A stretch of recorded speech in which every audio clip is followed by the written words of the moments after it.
শর্ত আরোপ করা হয়েছে ঐতিহ্যবাহী বৈশাখী মেলার আয়োজনের ক্ষেত্রে, এবং এই ক্ষেত্রে আমাদের দিক থেকে একটা পরিষ্কার হওয়ার জন্য আপনাদেরকে আমরা ডেকেছি। আলপনা সংসদের এই বৈশাখী মেলা শুধু নিছক একটি মেলা নয়, এটি মূলত একটি সাংস্কৃতিক উৎসবও বটে, যেখানে জাতি, ধর্ম, বর্ণ নির্বিশেষে সকলে স্বতঃস্ফূর্তভাবে অংশগ্রহণ করে থাকেন, যা ঠাকুরগাঁওবাসীর মিলন মেলায় পরিণত হয়। মেলায় দেশের ঐতিহ্যবাহী কুটির শিল্প, হস্তশিল্প, মৃৎশিল্প ও লোকশিল্পের ছোট ছোট দোকানের পাশাপাশি শিশু কিশোরদের বিনোদনের জন্য নাগরদোলা সহ দেশীয় খাবারের বিভিন্ন স্টল, দোকান থাকে।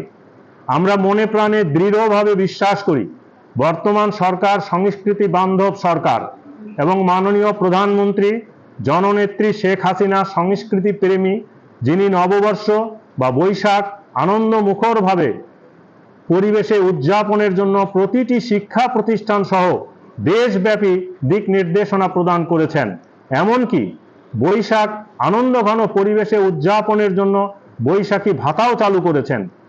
এমন সংস্কৃতি বান্ধব সরকার ক্ষমতাসীন থাকাকালীন ঠাকুরগাঁয়ের দীর্ঘ ৩৮ বছরের আলপনা সংসদের ঐতিহ্যবাহী বৈশাখী মেলাকে জেলা প্রশাসন ও পুলিশ প্রশাসন এবার কঠিন শর্তের বেড়াজালে আবদ্ধ করে প্রকারান্তরে বন্ধ করারই পায়তারা করেছেন। তাদের এই তৎপরতা মূলত বাঙালি সংস্কৃতির সুস্থ ধারার বিকাশকে বাধাগ্রস্ত করছে। আমরা এই অপতৎপরতার বিরুদ্ধে তীব্র ক্ষোভ ও প্রতিবাদ জানাচ্ছি। প্রসঙ্গত, 7 দিনের বৈশাখী মেলাকে এবার 4 দিনের অনুমতি দেওয়া হয়েছে এবং রাত 9টার মধ্যে যাবতীয় কার্যক্রম শেষ করতে বলা হয়েছে। এছাড়াও মেলাটি 21শে এপ্রিল থেকে 24শে এপ্রিল আয়োজনের অনুমতি দিয়ে মাত্র একদিন পূর্বে 20 এপ্রিল আমাদের চিঠি দেওয়া হয়েছে।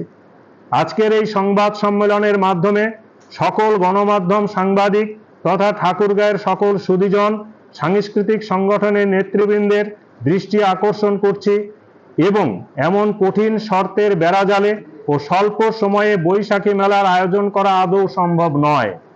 উল্লেখ্য যে অতীতে কোনরূপ শর্ত আরোপ ছাড়াই জেলা প্রশাসন, পুলিশ প্রশাসনের সার্বিক সহযোগিতায় মেলা সুচারুভাবে সম্পন্ন হয়েছে। এবার এ ধরনের শর্ত আরোপের উদ্দেশ্য কি? বাঙালি সংস্কৃতির চর্চা, লালন পালন ও বিকাশের লক্ষ্যে আমরা সকলের আন্তরিক সহযোগিতা প্রত্যাশা করছি। মেলায় শিক্ষার্থীদের মুক্তিযুদ্ধের চেতনা, দেশপ্রেম ও বাঙালির সংস্কৃতির প্রতি আকৃষ্ট করার লক্ষ্যে যেমন খুশি তেমন সাজো, চিত্রাঙ্কন, কবিতা আবৃত্তি, হাতের সুন্দর লেখা, রচনা প্রতিযোগিতা, দেশাত্মবোধক নৃত্য, লোকনৃত্য, লোকক্রীড়া, ঘুড়ি ওড়ানো, লাঠি খেলা, লোকসঙ্গীত,